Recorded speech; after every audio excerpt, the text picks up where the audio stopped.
በ2018 የመጀመሪያዎቹ ሁለት ሩብ ዓመታት አጠቃላይ ስንዴ ምርት 126.69 ሚሊዮን ኩንታል ደርሷል አሉ ጠቅላይ ሚኒስትር አብይ አህመድ። ጠቅላይ ሚኒስትሩ በማህበራዊ ትስስር ገጻቸው ባስተላለፉት መልእክት የኢትዮጵያ ስንዴ ፕሮግራም ምርታማነትን በመጨመር የመስኖ ስርዓትን በማስፋት የዘር አቅርቦት ስርዓትን በማጠናከር ብሎም በዋና ዋና አካባቢዎች አነስተኛ አርሶ አደሮችን በመደገፍ የሀገራችን ራስን የመቻል ጉዞ ግብ ላይ የተመሰረተ ነው ብለዋል። አርሶ አደሮቻችን ማድነቅና ማመስገን እፈልጋለሁ ያሉት ጠቅላይ ሚኒስትሩ ይህንኑ የስራ ጽናት ቀጥሉበት ሲሉም አስገንዝበዋል።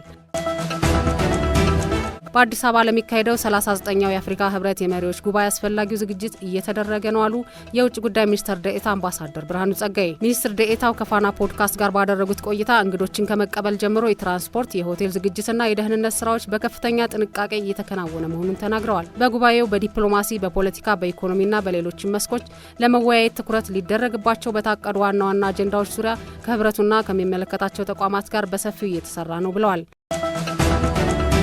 የፋና ላምሮት ምዕራፍ 21 የፍጻሜ ውድድር በነገው ዕለት ይካሄዳል። ለ3 ወራት በጠንካራ ፉክክር ሲካሄድ የቆየው ፋና ላምሮት የምዕራፍ 21 የፍጻሜ ውድድር በነገው ዕለት ይካሄዳል።